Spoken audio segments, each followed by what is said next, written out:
श्यापति रामचंद्र की जय। बजरंगबली हनुमान की जय। उमापति महादेव की जय। सभी प्रेमी भाई बहनों को जय श्री राम। प्रिय भाई बहनों, आज मैं भगवान श्री राम की कृपा से संत तुलसीदास कृत रामायण के बालकांड नामक पाठ से विश्वामित्र के यज्ञ की रक्षा करने के लिए विश्वामित्र के साथ राम लक्ष्मण का जाना तथा अहिल्या का उद्धार आदि कहानी का वर्णन कर रहा हूँ। आप लोग ध्यान से सुनकर आत्मलाभ प्राप्त करें। धन्यवाद। राजा ने बहुत प्रकार से आशीर्वाद दे दोनों पुत्र ऋषि विश्वामित्र को सौंप दिए। तब प्रभु माता के महल में गए और चरणों में सिर नवाकर चले। पुरुष में सिंह रूप दोनों वीर जो मुनियों के भयकारी कृपा के समुद्र धीर और सब जगत के कारणों के भी करता है, वे प्रसन्न होकर चले। श्री राम जी के लाल नेत्र, चौड़ी छाती, लंबी भुजाएं, नील कमल और तमाल के समान सुंदर श्याम शरीर है। कमर में पीताम्बर और सुंदर तरकश कसे, दोनों हाथों में सुंदर धनुष बाण लिए हैं। श्याम और गोरे सुंदर दोनों भाई विश्वामित्र जी को महानिधि रूप प्राप्त हुए। वे विचार करने लगे, मैंने जान लिया कि प्रभु ब्राह्मण देव हैं। भगवान ने मेरे लिए पिता को छोड़ दिया। मार्ग जाते हुए मुनि ने ताड़का को दिखाया। शब्द सुनते ही वह क्रोध करके दौड़ी। रामचंद्र जी ने एक ही बाण से उसके प्राण हर लिए और दीन जानकर अपना पद दिव्य लोक दिया। तब मुनि ने अपने प्रभु को सब विद्याओं की खान समझकर भी ऐसी विद्या दी कि जिससे भूख प्यास न सतावे, शरीर में अतुलित और तेज का प्रकाश हो। फिर मुनि प्रभु को सब अस्त्र शस्त्र दे अपने आश्रम में आए और भक्त हितकारी जानकर कंद मूल फल भोजन के लिए दिए। प्रातः श्री रामचंद्र जी ने मुनि से कहा, आप जाकर निडर होकर यज्ञ कीजिए। तब मुनि होम करने लगे। आप यज्ञ की रक्षा करने लगे। क्रोध राक्षस मारीच ने सुना तो वह मुनिद्रोही अपने सहायकों को लेकर दौड़ा। रामचंद्र जी ने बिना फल का बाण उसे मारा, जिससे वो सुयोजन पर समुद्र से पार जा गिरा। फिर अग्नि बाण से सुबाहु को भस्म किया। लक्ष्मण जी ने राक्षसों की सेना का नाश किया। असुरों को मारने वाले ब्राह्मणों को निर्भय करने वाले भगवान की सब देवता और मुनि स्तुति करने लगे। फिर रघुनाथ जी ने कुछ दिन रहकर ब्राह्मणों पर दया की। भक्ति के लिए मुनि अनेक कथा पुराण सुनते थे, यद्यपि वे उन्हें ईश्वर रूप जानते थे।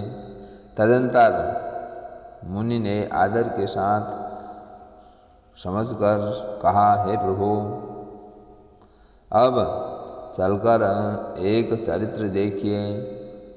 धनुष यज्ञ की बात सुनकर श्री रघुनाथ जी प्रसन्न होकर मुनिवर के साथ चले। मार्ग में एक आश्रम दिखाई पड़ा। वहाँ पशु पक्षी कोई जीव जंतु नहीं थे। प्रभु ने एक शिला देखकर मुनि से पूछा। तब मुनि ने विस्तार सहित सब कथा सुनाई। गौतम मुनि की स्त्री श्रापवश शिला हो गई है। वह धीरज धरे आपके चरणों की रज चाहते हैं। हे रघुवीर, आप कृपा कीजिए।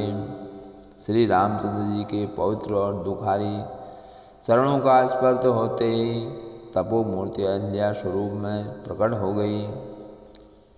भक्तों को सुख देने वाले रामचंद्र जी को देखते ही उनके सामने हाथ जोड़कर खड़ी हो गई।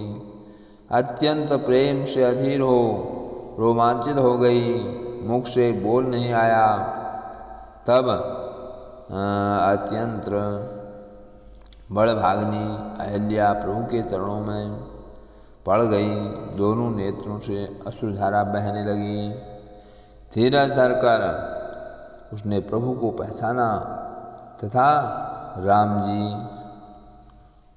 को कृपा से राम जी की कृपा से भक्ति पाई।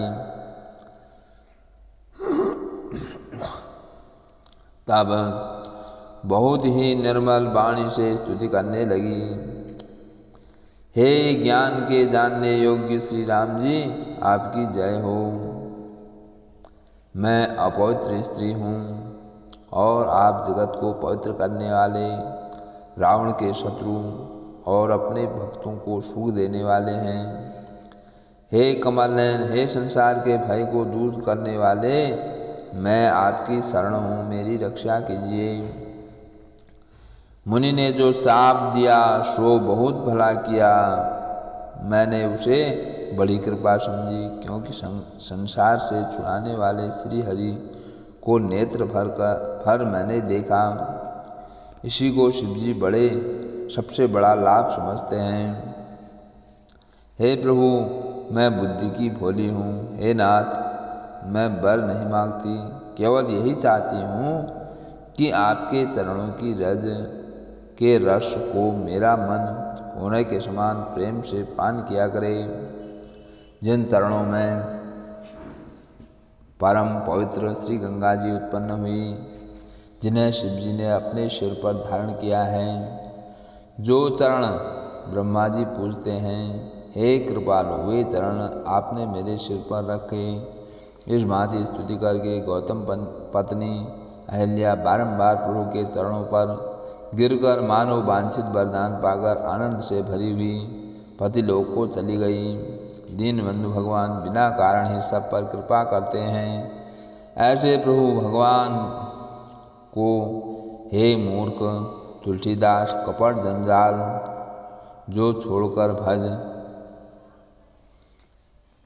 मुनि के साथ श्री रामचंद्र जी और लक्ष्मण जी चले। वे वहाँ गए जहाँ संसार को पवित्र करने वाली श्री गंगा जी थी। विश्वामित्र ने सब कथा कह सुनाई। जिस प्रकार पृथ्वी पर गंगा आई थी, प्रभु ने ऋषियों सहित स्नान किया। अनेक प्रकार के दान ब्राह्मणों ने पाए, पर प्रसन्न होकर के वे मुनिगणों के साथ चले और शीघ्र ही चलकर जनकपुरी के निकट पहुँचे। श्री रामचंद्र जी ने जब नगर की शोभा देखी, तब छोटे भाई सहित बहुत प्रसन्न हुए। अनेक बावली, कुएं, नदी और तालाबों में अमृत के समान जल भरा है और मणियों की सीढ़ियाँ लगी हैं। सुगंधित फूलों के रस में मत वाले सुंदर भौरे गूंज रहे हैं। बहुत रंग के पक्षी मनोहर बोली बोल रहे हैं। रंग रंग के कमल खिल रहे हैं। 3 प्रकार की मंद सुगंधित वायु सदैव सुख देने वाली बह रही है। फुलवाड़ी, बाग और वन नगर के चारों ओर शोभा दे रहे हैं। उनमें भांति भांति के पक्षी अपने घोंसले बनाकर निवास कर रहे हैं। वृक्षों में फल लटक रहे हैं। सुंदर कोमल पत्ते निकले हुए हैं। नगर की शोभा का वर्णन करते नहीं बनता। जहाँ मन जाता वहीं लुभा जाता। बहुत सुंदर बाजार और बड़ी विचित्र मणियों से जनित अटारियाँ हैं, मानो ब्रह्मा ने उन्हें अपने हाथों से बनाई हैं। कुबेर के समान धनी व्यापारी सब प्रकार की वस्तुएं लेकर बैठे हैं। चौक और सुहावनी गलियां सदा सुगंधित रहती हैं। सबके घर मंगलमय और ऐसे विचित्र हैं, मानो उन्हें कामदेव रूपी चित्रकार ने चित्रित किया है। नगर के सब स्त्री पुरुष सुंदर, बड़े, सज्जन, धर्मात्मा, ज्ञानवान और गुणवान हैं। राजा जनक का जहाँ निवास स्थान था वह बहुत ही अनुपम था, जिससे ऐश्वर्य को जिसके ऐश्वर्य को देवता भी थक जाते थे, कोट को देख चित्त चकित हो जाता था, उससे मानो सब भुवनों की शोभा रोक रखी थी। सफ़ेद महलों में सुंदर मणि सितारे जड़ित जरी के भांति भांति के पर्दे थे और सीता जी का निवास तो बहुत ही सुहावना था। उसकी शोभा कैसे कही जा सकती है। महलों के सब दरवाजे बहुत ही सुंदर थे, उनमें हीरे से जड़े हुए किवाड़ लगे थे।